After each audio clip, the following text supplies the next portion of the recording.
Muito boa noite, sejam bem-vindos. É sempre uma alegria estarmos juntos, porque temos a oportunidade de refletir, raciocinar sobre esses conteúdos que nos orientam o proceder, sobre essa doutrina reveladora de tantas informações que tanto bem nos faz ao coração. Então, nós queremos saudar a vocês e convidá-los à prece de abertura, este que é um procedimento muito saudável, não é um ritual, mas é um procedimento muito saudável, recomendado para todas as situações em que estamos em aprendizado. Então, convido a todos a elevarmos o nosso pensamento a Deus, com a gratidão e a alegria que deve nos caracterizar o dia, pelas oportunidades de aprendizado, pelos caminhos de experiências que todos vivemos, para que também esse instante de reflexão seja norteador para as nossas tarefas costumeiras. Vibramos em favor do ambiente, da cidade, de todos nós que estamos aqui, para todos aqueles que se encontram em possíveis dificuldades, para que as vibrações emanadas desse ambiente, de alguma forma, lhes beneficie o bem-estar, lhes traga tranquilidade. Rogamos a Deus o amparo para este momento. Que Deus nos ampare a todos. Que assim seja. Sejam bem-vindos, então. Nós estamos num momento importante. É a segunda reunião de palestra pública no ano, iniciada na semana passada, e hoje vamos dar prosseguimento, vamos fazer hoje aqui um diálogo, tipo entrevista, né? Não será uma palestra, será algo diferente, e nós queremos convidar a nossa Viviane Martins, lá de Jaboticabal. Por favor, Viviane, pode chegar até aqui. A Viviane reside em Jaboticabal, é natural de Jaboticabal, é psicóloga, vincula-se à UNEMLAR, e também ao Centro Espírita Universal, e é um prazer muito grande recebê-la, viu, Viviane? Pode sentar-se, fique à vontade. Boa noite a todos. É com muita alegria que eu estou aqui hoje, o meu coração está quentinho, tá? E é uma honra estar aqui para a gente poder ter esse bate-papo bem tranquilo, trazer um pouquinho aí das minhas experiências também.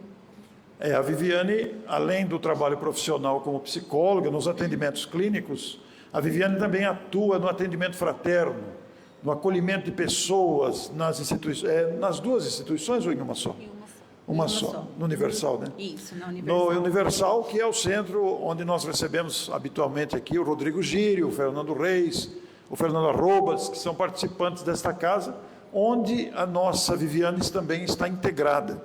Então a Viviane tem uma experiência com o atendimento fraterno no Centro Espírita, mas também profissionalmente como psicóloga. Nós quisemos aproveitar essa experiência. Eu descobri a Viviane recentemente. Fomos fazer uma palestra lá. Era uma palestra de perguntas e respostas, e eu, sabendo que havia uma psicóloga, eu falei: tem alguma psicóloga presente aqui? Ela estava na primeira fileira, levantou a mão, eu não sabia. Ela me conhecia, mas eu não conhecia ela, né? E então ela nos ajudou muito naquela oportunidade. E eu falei: nós precisamos aproveitar o conhecimento da Viviane. Já fizemos uma entrevista com ela, já está disponível no meu canal, e nós fizemos questão de trazê-la pessoalmente hoje, porque ela tem, a sua experiência é muito importante para todos nós. Viviane, você que atua no atendimento fraterno, atua em atendimento clínico no consultório, as necessidades humanas aí estão batendo a porta de forma muito abundante. O que é que mais surge, Viviana, no atendimento fraterno, concomitantemente com o atendimento clínico? Qual é a causa preponderante das agruras humanas que se apresentam procurando ajuda? Bom, geralmente são os mesmos, tanto do atendimento fraterno quanto do atendimento clínico. Por quê? São os nossos conflitos internos. Os nossos conflitos internos, eles trazem muito desajuste emocional, psicológico e emocional e espiritual na nossa vida. E o que acontece? Muitas vezes, esses conflitos internos, eles surgem dos aprendizados que tivemos, das crenças que nós fomos desenvolvendo ao longo da nossa vida. E quando a gente não consegue lidar com esses conflitos internos, eles geram grande sofrimento psicológico, emocional e até mesmo espiritual. E como é que é você analisando esses casos, atendendo, conversando, como é que é esse conflito interior que caracteriza o ser humano, se pudéssemos fazer um panorama, porque cada um tem um conflito diferente, cada um tem uma experiência sofrida da infância e até de existências anteriores, que agora sufocam. Como é que é o quadro mais geral, mais comum, que se apresenta dentro da criatura? É um medo? É uma angústia? Como é que é isso? Orson, geralmente eles estão baseados em traumas que nós não conseguimos superar ainda. Sejam traumas de medo, de inseguranças, traumas de violências, traumas de bullying. Esses são os mais diversos traumas e medos e inseguranças que nós trazemos, que estão ligadas às nossas emoções, na verdade. Muito bem. O que você diria para um atendente fraterno, diante desses quadros que se apresentam, de medo, de angústia, de traumas? Qual seria a melhor postura de um atendente? A melhor postura, tanto de um atendente quanto de um profissional, é o não julgar. Eu acredito que o não julgamento, ele abre um caminho para que a gente possa acolher o outro, com respeito, com humildade, e além disso, estar embasado dentro do Evangelho, que a caridade, ela não é apenas a caridade material, mas é a caridade de saber ouvir o outro, de acolher o outro e poder dar ali para ele um momento onde ele se conecta com ele próprio, para que ele comece a se integrar com a sua essência divina, que é algo que todos nós trazemos. Porém, muitas vezes nós estamos muito distante dessa essência que a gente, devido às dificuldades da nossa vida, a gente vai se afastando dela. E como é que você lida, como é que nós devemos lidar com pessoas humanas? Eu não sou psicólogo, muitos de nós aqui não somos, mas a gente vai aprendendo com a psicologia. Como é que a gente lida e administra o ego? Porque o ego, ele é benéfico ou não? O ego, ele é benéfico. Nós falamos sobre isso lá, né, em Jaboticabal. Por que ele é benéfico? É a partir do ego que a gente vai desenvolver a nossa própria identidade, a nossa própria personalidade. O ego, ele se torna um elemento não funcional quando ele começa a inflar. Inflar no sentido que a pessoa que tem esse ego inflado, o que acontece? Não significa que ela é um mau caráter. Significa que ela desenvolveu um mecanismo de defesa para lidar com a rejeição, com o medo, com a insegurança. A forma como ela tem para poder se mostrar ali que ela é superior a qualquer outra pessoa é atacando, sentindo-se superior ao outro. Esse sentir-se superior ao outro, achar-se melhor do que o outro, é uma espécie de preconceito isso? Na verdade, o preconceito, ele é diferente do ego, porque o preconceito, ele nasce na nossa mente a partir daquilo que nós aprendemos, e tudo aquilo que nós aprendemos e que não é questionado, a gente vai levando como verdade. A gente não para pensar sobre aquele preconceito que nós estamos tendo. Por exemplo, quando a gente se depara com algo que é diferente daquilo que eu aprendi da minha cultura, a gente tem um preconceito, que a gente está julgando antes de conhecer. E quando a gente para fazer uma autoobservação e se perguntar, esse preconceito que eu estou tendo, foi aprendido ou eu estou me protegendo? Porque o nosso cérebro, ele nos protege quando a gente não consegue lidar com situações difíceis. Então, se eu, naquele momento, aquele algo, aquela pessoa é diferente de mim, eu começo a desenvolver ali um preconceito porque eu não sei lidar com aquilo que é diferente de mim. Por isso que se encontra muitos conflitos dentro das etnias diferentes, dentro da sexualidade, dentro das famílias, porque a gente tem essa dificuldade de lidar com aquilo que é diferente do que eu aprendi, dos meus valores, das minhas virtudes.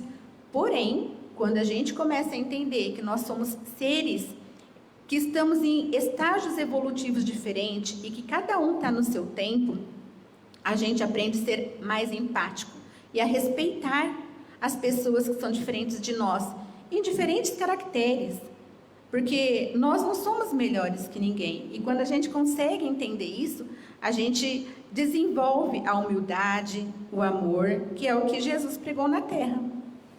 Você considera, à luz da psicologia, que os ensinos de Jesus, agora deixando o espiritismo de lado, mas à luz da psicologia, você considera os ensinos de Jesus você citou agora a humildade, a caridade, a empatia, que são valores extraordinários, você considera esses elementos como altamente recomendáveis para superar os conflitos interiores? A pessoa guarda um preconceito, guarda uma mágoa, uma lembrança amarga, guarda um medo, um trauma. Se ela treinar a empatia, a humildade, isso vai beneficiá-la nesse enfrentamento? Você trouxe algo muito importante, treinar. Né? Isso é exercício diário que nós devemos fazer. Mas a pessoa só vai treinar quando ela tiver autoconhecimento. Enquanto ela não sentir que aquilo está trazendo problemas na vida dela, ou que aquele ato que ela faz, ela está prejudicando o outro, ela não vai ter essa consciência. Então, nós primeiro precisamos ter consciência daquilo que nós estamos fazendo, daquele ato que não está sendo legal para mim, para o outro e para o mundo, porque tudo que nós fazemos influencia no mundo, tanto que a psicologia ela traz a tríade cognitiva, né? É a percepção de si, do outro e do mundo, então tudo influencia. E aí, quando essa pessoa começa a ter o autoconhecimento, e fazendo esse treino, com certeza, ela consegue melhorar muito, evoluir e se transformar dentro da identidade humana ali, falando. E agora, trazendo o conhecimento espírita, que você teve acesso, daqui a pouco eu vou te perguntar sobre o contato que você teve com o espiritismo, né? Mas trazendo agora o espiritismo e você exercendo a psicologia profissionalmente, você considera que esse auxílio espírita foi muito expressivo para o atendimento das pessoas, ainda que não se misturem as coisas? Claro, o atendimento clínico não vai tocar em aspecto espírita, mas isso colabora muito no atendimento que você oferece. Sim, tanto a ciência da psicologia quanto a ciência espiritual, elas andam juntas. A gente não fala no setting clínico ali sobre religiões, mas a gente fala sobre espiritualidade. Então, a gente procura entender qual que é a fé que aquele paciente que está na minha frente, ele entende, né? Ou que ele busca, para a gente adentrar, sim, o trabalho com o corpo, com a mente e com o espírito. Eu fico imaginando aqui que, em muitos casos, às vezes a adesão a determinadas crenças pode trazer conflito interior também, que a pessoa precisa de terapia, isso também acontece, né? Inclusive, nós podemos ter pessoas que se vinculam ao espiritismo, que estão desequilibradas por variadas razões e que precisam de atendimento terapêutico. Sim, como você trouxe, dependendo da crença, a gente tem que desconstruir muito. E dependendo dessa desconstrução, no início, ela gera um conflito ainda maior. Porque, eu não vou citar religião aqui, mas tem algumas religiões que elas fazem muitas proibições, traz pecado, e aí você se depara com o paciente sobre essa crença que ele traz. E, de repente, esse paciente, ele sai fora da linha ali das regras religiosas. E aí ele traz uma culpa muito grande, ele diz que ele não faz parte mais daquela religião porque ele cometeu um pecado e Deus não vai mais aceitar ele. E isso causa um grande desespero para a pessoa, porque ela não se sente merecedor, nem do amor de Jesus, nem do amor de Deus, ele não se sente merecedor, e por isso que causa uma confusão entre o que ele é e o que foi passado para ele. Me ocorre dizer também, Viviane, que o atendimento fraterno numa casa espírita, que agora está surgindo aí uma mudança de nomenclatura para acolhimento fraterno, que me parece cai melhor, né? Esse atendimento, esse acolhimento à pessoa que busca a doutrina espírita é um trabalho de grave responsabilidade, porque o atendente ele tem que ter muita prudência com a pessoa com quem está conversando. E à luz da psicologia você pode analisar isso com mais profundidade, né? Porque realmente às vezes um direcionamento do atendente pode prejudicar ainda mais o atendido, digamos. Sim, com certeza. Se eu não tenho uma instrução, um estudo, se eu não tenho pelo menos a base ali do evangelho, como que eu vou fazer um atendimento fraterno? Se eu não estou preparada, ao invés de eu ajudar, eu posso complicar ainda mais aquela situação. E por isso, com o atendimento fraterno, ele é algo que é de muita responsabilidade. Não é só psicólogo que faz atendimento fraterno. Todas as pessoas que têm o desejo e a vontade de trabalhar na casa pode fazer. Mas para isso tem que se instruir, tem que se preparar, tem que estudar. E uma coisa que é muito importante, a gente fala muito, mas a gente tem que aprender a ouvir mais, porque esse eu acho que é um dos trabalhos mais difíceis da gente fazer, porque muitas vezes o outro está falando e a gente já está pensando o que eu vou responder, né? E aí isso acaba atrapalhando, porque você não dá espaço para vir aquela intuição que a gente pediu lá no início, quando foi fazer um atendimento fraterno. E aí a gente acaba, em vez de ajudar aquela pessoa, atrapalhando ainda mais. É uma responsabilidade muito grande. Eu quero dizer a vocês que, conforme programamos, a ideia aqui é abrir para perguntas do público, tá bom? A gente está conversando aqui com a Viviane, mas a qualquer momento, se alguém quiser fazer alguma pergunta, esteja à vontade para isso, e seria bastante desejável, porque torna a reunião bastante agradável, não só na área do atendimento fraterno, mas na área do ego, dos preconceitos, das dificuldades de relacionamento. Por falar em dificuldade de relacionamento, Viviane, esse é um outro ponto muito expressivo nas angústias humanas, não é? Sim, as dificuldades dos relacionamentos humanos, né, eles começam exatamente quando o nosso ego ele está superior àquela pessoa que traz alguma experiência que não condiz com a minha. E aí vem os problemas de ciúmes, as inseguranças, os medos, a dependência emocional que muito se fala hoje, né? Às vezes a pessoa está ali numa relação totalmente desgastada, numa relação totalmente imprudente, mas como ela não desenvolveu o ato de se valorizar, o ato de se acolher, o ato de se amar, o que acontece? Vou ficar aqui tá bom. E aí, esse ficar ali gera muitos conflitos, como hoje a gente percebe aí os feminicídios. É um outro assunto muito importante que a gente tem que pensar também. As lembranças amargas, Viviane, de experiências vividas nesta existência ou inconscientemente de outras existências, tem um peso muito expressivo, como já dissemos, né?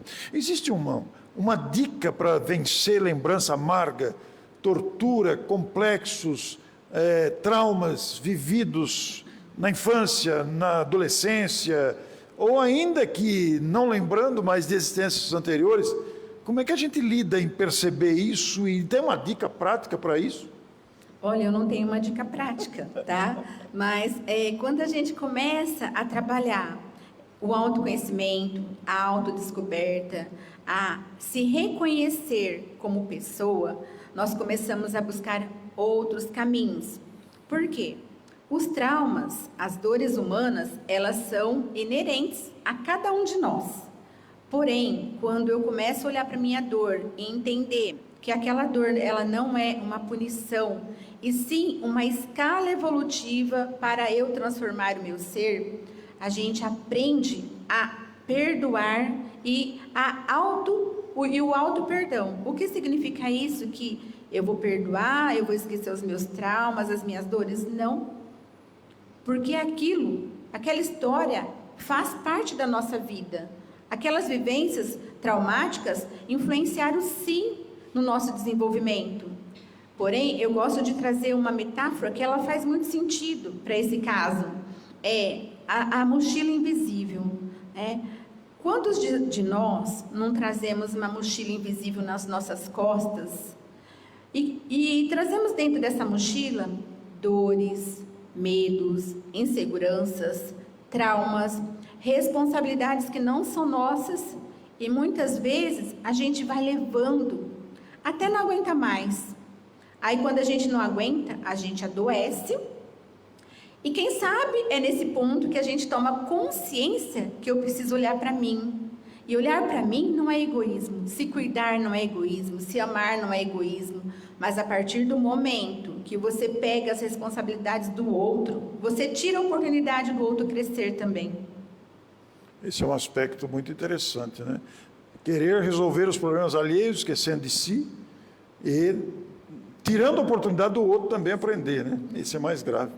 Mas, Viviane, você tornou público na nossa entrevista textual e virtual sobre como você se aproximou do Espiritismo. Eu acho interessante você, embora alguns já tenham visto, mas acho interessante que você relate essa experiência sua de chegar até a Unenlar e depois a Universal, né? Onde você trabalha atualmente. Como é que foi esse contato com o Espiritismo? Esse contato foi através do meu filho, né, do meu primogênito. Ele que me levou a conhecer a doutrina espírita, porque há 28 anos atrás ele nasceu, e nasceu com uma doença congênita, um problema na bexiga e que dava muita infecção de urina. E eu, mãe de primeira viagem, não entendia, não sabia o porquê que ele chorava tanto, o porquê que esse menino perdia o fôlego.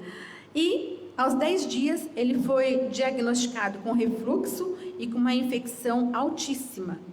Teve que fazer uretrocistografia, enfim, uma série de atendimentos e exames aí. A partir disso, uma vizinha, o filho dela frequentava a Unenlar. E diante da minha dor, porque eu estava desenvolvendo um quadro depressivo ali, ela conversou com ele. E ele me convidou para ir até a Unenlar, porque lá eles faziam aquele trabalho do passe magnético. E eu comecei a fazer o tratamento com o meu filho. E foi um divisor de águas. Por quê? Porque lá eu comecei a me reconhecer, na verdade. Porque até então eu nem me conhecia e nem me reconhecia. E a partir do momento que eu me tornei mãe, foi quando eu entrei em contato com o Espiritismo e que me trouxe muitas respostas diante de situações muito difíceis que eu vivi na minha vida. Então, na verdade, ele foi quem me levou para o Espiritismo. Você citou uma experiência muito diferente também, que você transformou uma experiência muito difícil na infância numa bagagem que te ajuda hoje. Você quer comentar sobre isso? Sim, bom, eu venho de uma família totalmente desestruturada, pais alcoólicos, viciados em drogas, enfim, uma família totalmente negligenciava afeto, carinho, atenção, necessidades básicas. Meu pai faleceu quando eu tinha 12 anos e meu irmão menor tinha 4 anos. Minha mãe já era alcoólatra quando meu pai faleceu e nós morávamos em São Paulo e viemos para Jaboticabal. Porém, minha mãe não conseguiu lidar com essa situação. O que ela fez? Foi para o alcoolismo. Aí nós morávamos com o meu avô e o meu avô colocou a minha mãe para fora de casa. E, na verdade, colocou todos os filhos juntos.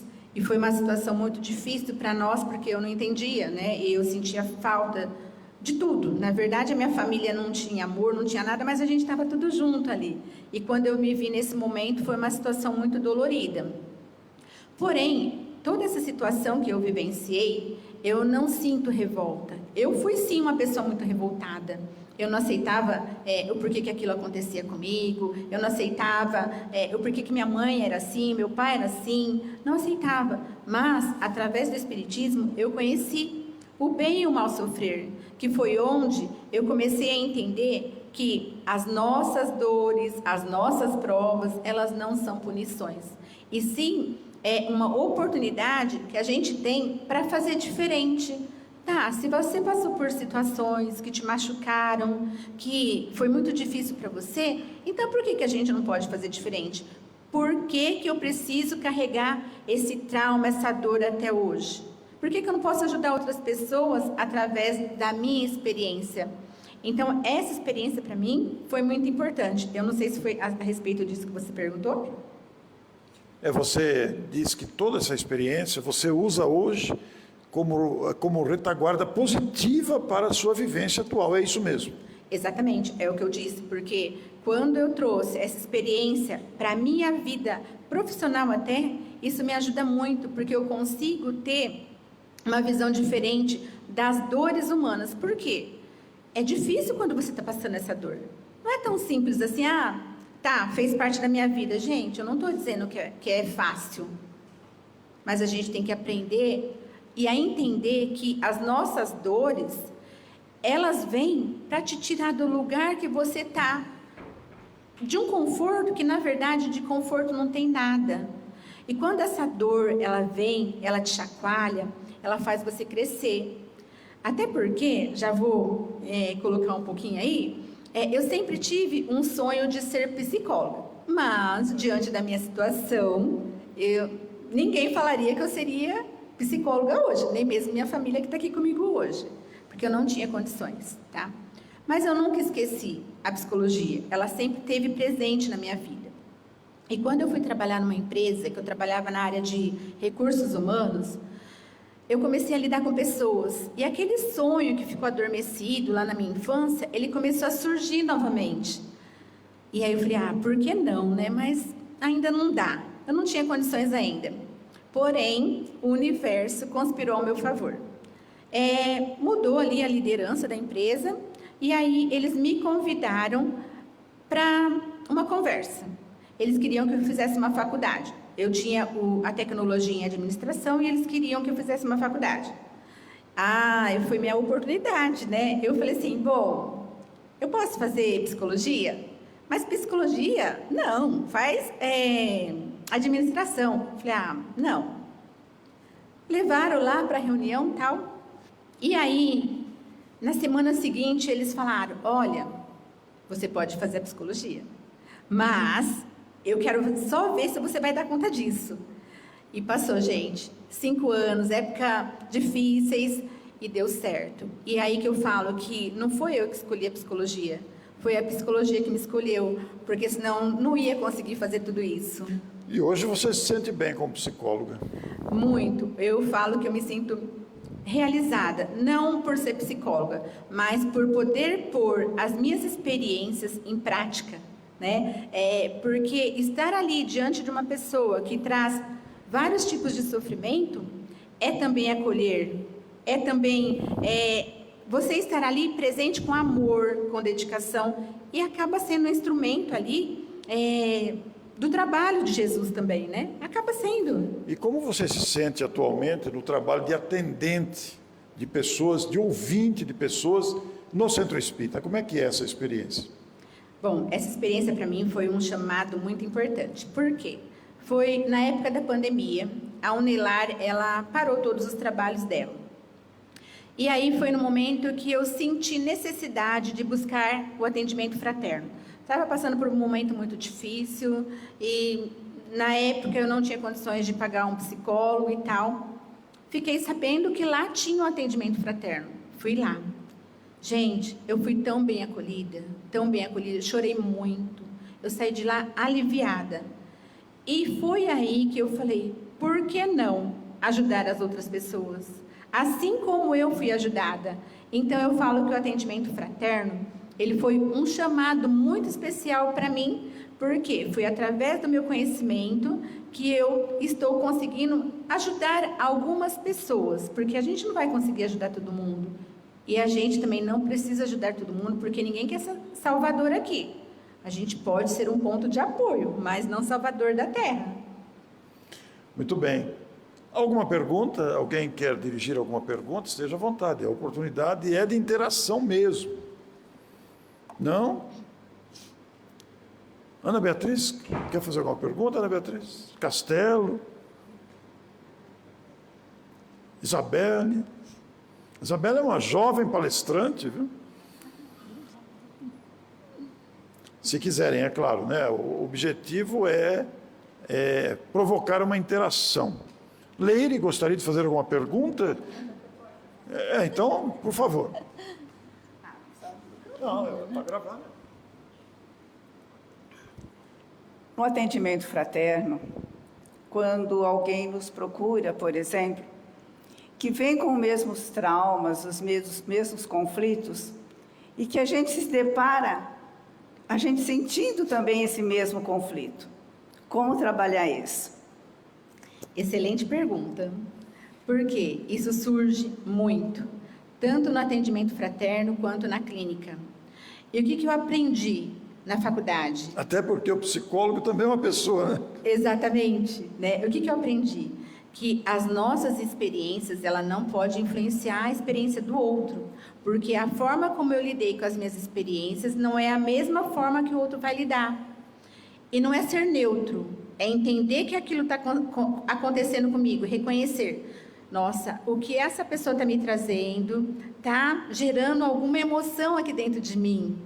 Então, você vai tentando trabalhar com você a sua emoção, mas você não pode deixar que essa emoção influencie no outro. É como se você deixasse a sua emoção de lado, o seu sentimento, para ouvir apenas aquilo que a pessoa está te trazendo. Tá? É um exercício também que a gente tem que fazer sempre, porque nós vamos nos deparar com várias situações que vão remeter a um passado dolorido nosso. E se eu deixo a minha experiência influenciar, eu acabo com tudo, né? Eu não vou conseguir ajudar o outro. Não sei se eu respondi a sua pergunta. Isabelle, pega o microfone aqui, por favor, para ficar na gravação, viu? Uma jovem palestrante, já está acostumada com o microfone. Bom, você é psicóloga, né? Estuda a mente, o comportamento humano.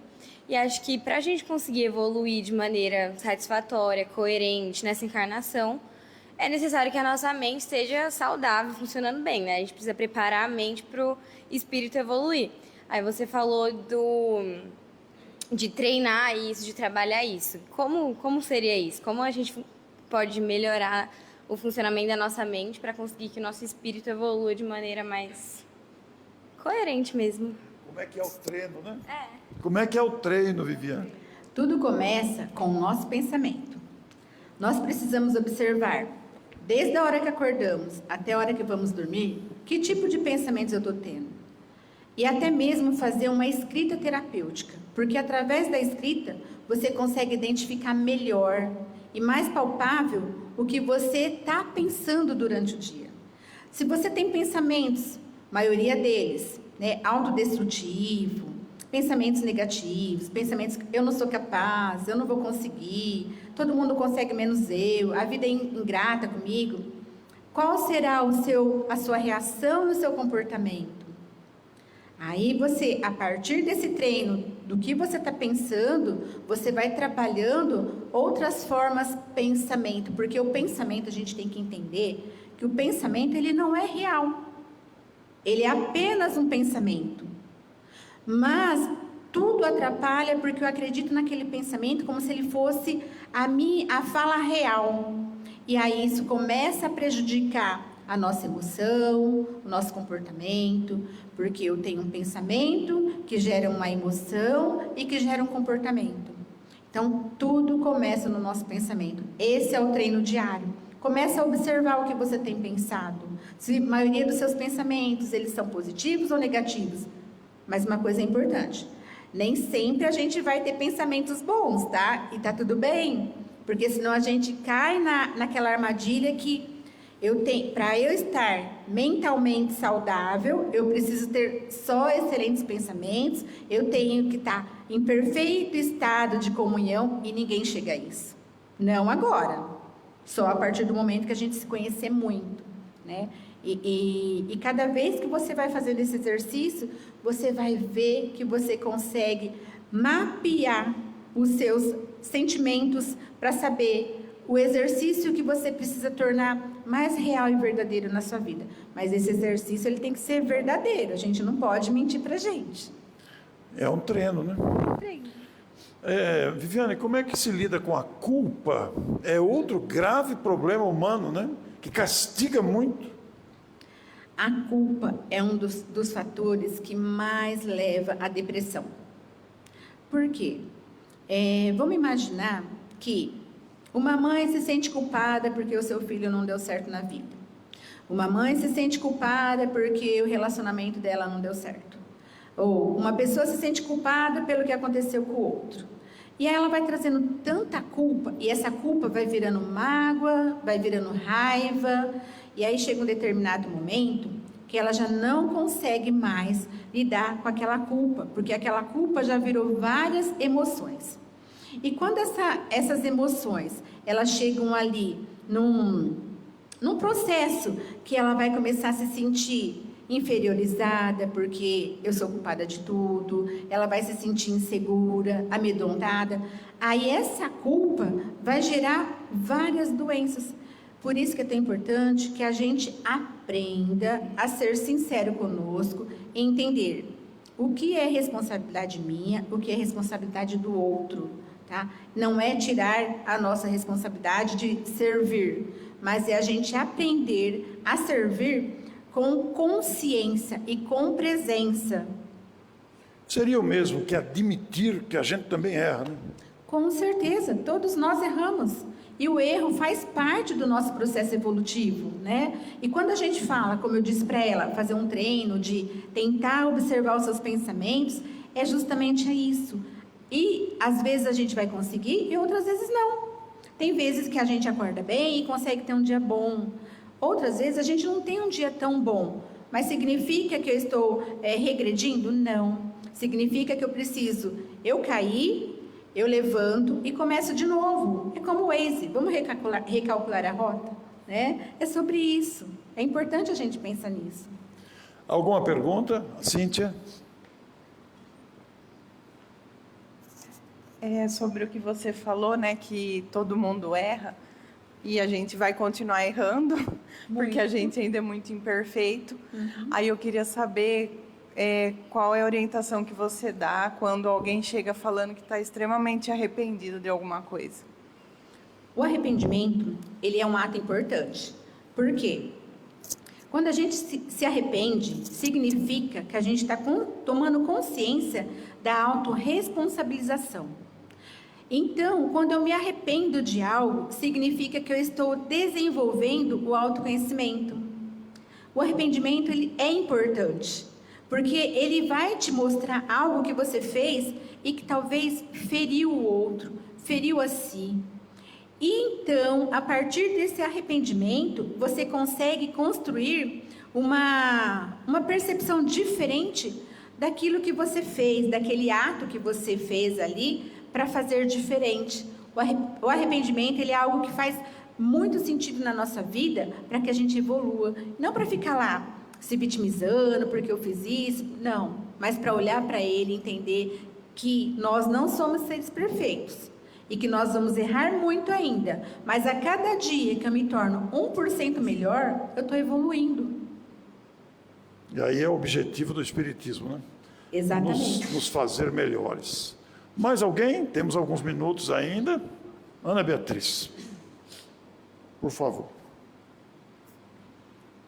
Gostaria de saber o seguinte: algumas pessoas, eu já ouvi, que têm vontade de estar fazendo esse serviço de acolhimento, mas se sentem inseguras de estar fazendo. Eu gostaria de saber se existe alguma forma de estar capacitando ou de estar fazendo esse treinamento, se existe dentro das casas espíritas alguma coisa nesse sentido. O atendimento fraterno, o acolhimento fraterno, lá na Universal, nós fazemos a cada 3 anos uma atualização ali dos conhecimentos. E isso faz com que a gente consiga se sentir mais segura. Eu não sei se existem outras casas em Jabuticabal que também dá o curso de atendimento fraterno, mas na Universal nós fazemos. E eu sei também porque tem muitos atendimentos online que agora eu não vou saber te informar. Tem vários. Tem realmente. vários, né? E que ajuda muito. Mas para isso é importante que a gente busque saber quais as casas oferecem esse tipo de trabalho. Muito bem, mais alguém gostaria de fazer alguma pergunta para a Viviane? Pois não, Fátima?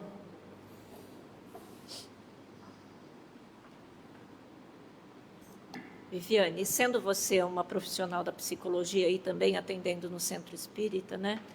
Você sente que muitas vezes esse papel é confundido quando você está, seja na sua clínica, seja lá no centro? Como que você entende, né, o psicólogo atendendo no centro espírita? Se você já passou por situações em que você sentiu que se confundiram aí um pouquinho os papéis? Muito bom. Realmente, nós somos seres humanos. Antes de eu ser profissional, eu também sou humana. E sim, já aconteceu comigo, tá? Principalmente em atendimentos que são de lutos. Porque, querendo ou não, você tem que ter um manejo mais seguro, mais eficiente para tratar sobre aquele assunto.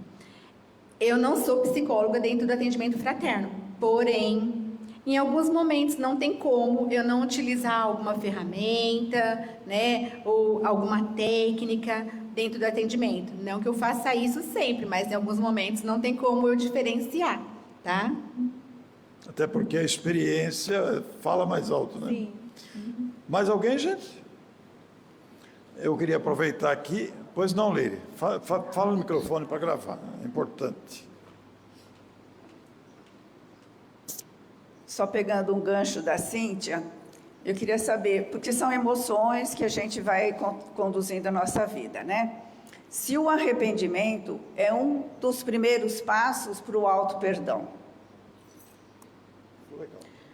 Pode ser que sim e pode ser que não. Às vezes, esse arrependimento, ela leva a pessoa a ficar presa àquilo e não a buscar o auto-perdão, o perdão. Tudo isso vai depender da percepção que a pessoa tem. Como eu disse para ela, se a pessoa se arrependeu, olhou para aquilo, se autorresponsabilizou daquela situação e consegue seguir sua vida, vai ser positivo. Agora, se ele olha para aquele arrependimento como forma de vitimismo, de culpabilização, não vai ser positivo, tá? É um dos momentos que a gente tem que ter mais cuidado. Por isso que é importante a gente observar as nossas emoções. Todas as emoções, elas fazem parte da nossa vida. Raiva, arrependimento, medo, insegurança, todos. Mas como está sendo essas emoções e o que eu estou fazendo com ela? E muitas vezes a gente não entra em contato com elas, a gente quer fugir delas. Isso não vai ajudar. Por isso que é tão importante a gente parar, né? Parar mesmo, para se perguntar: como eu estou me sentindo hoje? Hoje eu estou tranquila, com raiva, triste, com medo, preocupada. Tá, se eu estou preocupada, o que está me preocupando? Essa preocupação é real? Ou eu estou fantasiando? Ou eu estou criando algo na minha cabeça que não existe? E o que eu posso fazer com isso? A partir do momento que eu identifiquei uma emoção, né? O que eu vou fazer com ela? Se eu estou preocupada, tem algo que você pode fazer que é real, que dá para fazer, que depende de você? Ok. Se não depende de você, não queira ter o controle das situações. Quanto mais a gente quer ter o controle das situações, mais a gente sofre, mais a gente vai se afundando. Faz sentido? Essa sua afirmação é muito expressiva. Quanto mais a gente quer ter o controle da situação, mais a gente se perde. Posso dizer assim? Com certeza, porque a gente se perde que a gente não tem controle das situações, principalmente relacionadas ao outro. Nem as nossas a nem gente as nossas tem, a gente consegue, né? Olha, você citou pontos importantíssimos. Eu estou me lembrando aqui, Viviane, dos danos emocionais das chamadas perdas. Não só a chamada perda de ente querido, a morte de alguém querido, mas outras perdas também que existem, até de um cachorrinho muitas vezes, né? como é que nós podemos ajudar pessoas que se sentem diante de uma perda, seja lá qual for, inclusive da morte de um ente querido? O luto, ele não é a morte propriamente dita de uma pessoa. O luto é a perda de um emprego, um cachorrinho que morreu, uma unha que eu arranquei, um dedo que eu perdi. Tudo que está relacionado à perda faz parte do luto. E como que a gente faz para acolher essa pessoa que está sofrendo? Ouvindo ela, sem julgá-la. Ah, mas só porque o seu cachorrinho morreu, você está assim? Ah, não, depois você arruma outro. Gente, como assim? Ela está sofrendo porque é um cachorrinho que ela tem uma estima muito grande por ele. Então, cabe a nós se colocar no lugar do outro, entender que aquilo que não é óbvio para mim, é óbvio para o outro. Assim, eu aprendo a respeitar com mais sentimento, com mais empatia, com o coração realmente. Porque nem tudo que eu consigo lidar, o outro consegue, até mesmo nós. Às vezes tem algo que é difícil para a gente e para o outro é fácil de lidar. Então, nós temos que aprender a ouvir, a digerir. Se eu não tenho nada para falar, apenas eu estou aqui com você. Apenas isso. E você adentrou um terreno extraordinário aí, né? O não julgar, ouvir sem julgar. A gente é pródigo no julgar, né? Muito, Orson. Sabe por quê? Porque a gente está querendo sempre resolver o problema do outro. E o atendimento fraterno, principalmente, a gente não pode e nem deve, e nem é responsabilidade nossa resolver o problema de ninguém. Nós estamos ali para acolher com escuta compassiva e ativa, porém respondendo ou fazendo com que o outro reflita sobre aquilo que ele está vivendo. Nós não temos resposta. Como que a gente pode dar resposta para alguém se é o outro que está vivenciando e não eu? Então, o outro vai fazer aquilo que eu faria. Então, não faz sentido o outro ir lá. Se eu estou dando um conselho, não é conselho.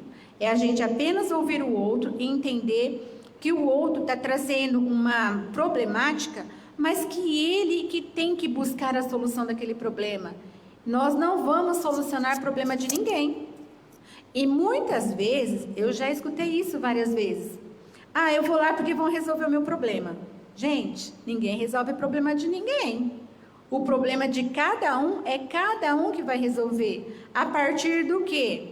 Do conhecimento, da sua espiritualidade, da autodescoberta, dos ensinamentos, livros, cursos. Hoje, nós temos muitas oportunidades. Agora, depende de cada um de nós o que queremos fazer com essa oportunidade que está sendo dada a cada um de nós. Você inclui esse exemplo fabuloso aí no atendimento fraterno, mas isso cabe nos relacionamentos entre nós mesmos, diante dos embates que temos uns com os outros, dentro e fora da família, e dentro e fora do centro espírita. Opiniões divergentes, pontos de vista diferentes. Isso vale muito também. Para tudo, eu diria. Porque, como eu trouxe lá atrás, quais são os conflitos dos relacionamentos? Eu penso de um jeito, você pensa de outro, eu vou resolver da minha forma, você vai resolver da sua forma. Só que nós sempre queremos que o outro resolva do nosso jeito. E aí, o que acontece? Ninguém vai se respeitar, porque eu fico apontando o outro fica me apontando. Por isso que é importante a gente entender que cada um traz uma percepção. E a partir do momento que a gente entender, compreender e aceitar que cada um de nós aqui vai lidar com o mesmo problema de formas diferentes. E que está tudo bem. Isso é evangelho puro, né? Com certeza. Uhum. Mais alguma pergunta, gente? Podemos encerrar? Tudo bem? Mais uma? A gente aprende muito, né, na doutrina sobre perdão, sobre caridade, sobre indulgência. Só que assim, como a gente é muito imperfeito, que nem eu já falei, nem sempre a gente consegue conciliar essa teoria maravilhosa com a prática. E cada vez que a gente não consegue praticar, vem aquela sensação de fracasso, de, tipo, o que eu estou fazendo aqui, né? Tipo, diante de tanto conhecimento, eu não consigo conciliar com a prática, então isso dá uma sensação muito ruim. E aí eu queria ver, assim, qual que seria a dica para a gente conciliar essa teoria com a prática. Vamos imaginar você, há 1 ano atrás, como que você era? Você era a mesma pessoa que você é hoje? Isso significa o quê? Que você evoluiu. É que nós temos muita pressa para chegar à perfeição. Então, quando a gente não consegue, por algum motivo, alcançar um objetivo maior, nós ficamos se sentindo fracassados. Mas o fracasso, ele só existe porque você não consegue enxergar o seu pequeno ato de evolução. O que eu ensino para os meus pacientes? Tá, vamos celebrar cada micro passos que você dá. Porque, gente, nós estamos numa escala evolutiva em que todos nós aqui estamos buscando evoluir. Mas cada um está num grau. Cada um vai alcançar um passo diferente do outro. Significa que você não está conseguindo praticar? Não. Mas você está praticando no seu tempo, da sua forma. Então, não olhe para isso como fracasso, mas olhe para isso com gratidão. Poxa, hoje eu consegui vencer a minha raiva, hoje eu consegui não gritar, hoje eu consegui levantar da cama e tomar um banho e me sentir feliz. Hoje eu consegui ouvir uma pessoa sem julgar. Ou hoje eu parei para ajudar alguém na rua. Hoje eu parei simplesmente para admirar as árvores, o céu, a estrela, a natureza. Olha quanta beleza que a gente faz no nosso dia a dia, mas a gente não percebe. Por isso que é tão importante que a gente anote tudo que a gente faz no nosso dia. Santo Agostinho, ele dizia, né? Faça um balanço do seu dia. Aquilo que você fez e que você acha que foi bom, aquilo que você fez e que acha que pode ser melhorado, e aquilo que você fez e que foi bom para outra pessoa, que não foi bom, mas que você também consegue refazer. Todos os dias são oportunidade da gente fazer diferente. Respondi? Muito bem, nós queremos agradecer, Viviane, pela sua presença, pela profundidade da sua abordagem, mas eu quero deixar alguns minutos aí para que o seu coração fale a todos nós aquilo que você gostaria de dizer, que talvez eu não tenha perguntado, como eu normalmente faço nas minhas entrevistas, né? Então eu quero deixar a palavra livre para você, fique à vontade. Bom, eu queria dizer que quando a gente está pronto para ajudar o outro, o nosso coração, ele também vai com a gente. Por quê?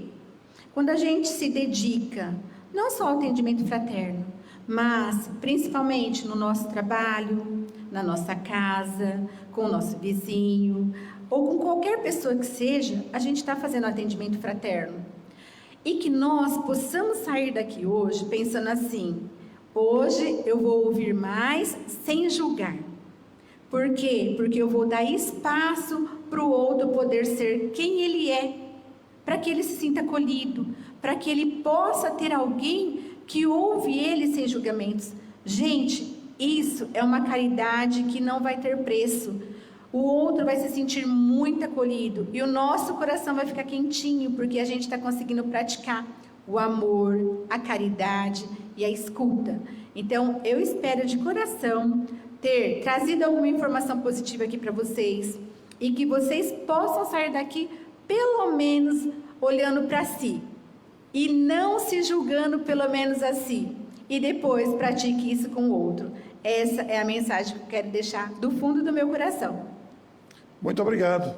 Eu que agradeço.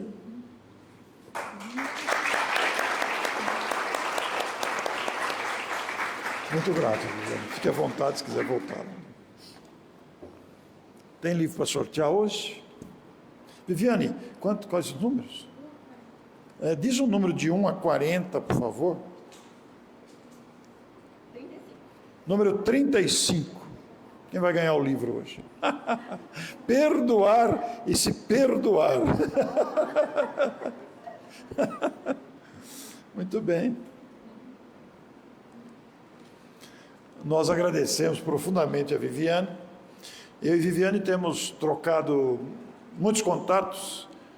Já entrevistamos 2 vezes, né, textualmente, virtualmente, Tenho indicado a Viviane para outras casas, para lives também, para palestras, porque sentimos que esse conteúdo tem que ser espalhado, sem dúvida, né?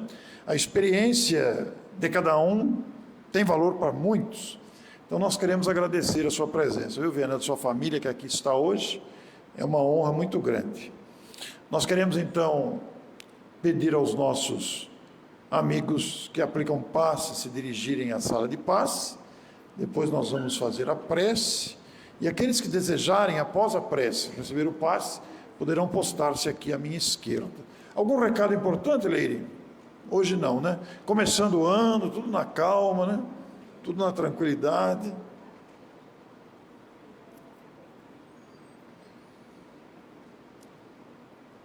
Muito bem, então nós convidamos a todos vocês, a todos nós, elevarmos o pensamento a Deus com a gratidão no coração, pela oportunidade valiosíssima desta noite, ressoando em nossa mente as palavras finais, ouvir sem julgar, que é um parâmetro do Evangelho de Jesus, que acolheu a todos nós sem nenhum julgamento, compreendendo as nossas fragilidades, compreendendo as nossas dificuldades. Desejamos que este ambiente leve se estenda em favor de todos aqui presentes, mas também para o ambiente onde vivemos, onde estão os nossos familiares, os ambientes de trabalho, ainda que home office em casa também, os ambientes onde atuamos, as pessoas que conhecemos, os nossos vizinhos, os nossos amigos e mesmo aqueles que não conhecemos, que as vibrações de paz e harmonia alcancem também os enfermos, hospitalizados, muitos deles visitados pelo grupo que vai aqui da comunidade, que esse grupo também se fortaleça, esteja amparado pelo trabalho dos Espíritos. Agradecemos o amparo dos Espíritos nesta noite. Fiquemos com o coração em paz, voltemos para casa em harmonia, agradecidos. Que assim seja. Muito obrigado a todos. Os que desejarem receber o passe, então, poderão vir aqui à esquerda.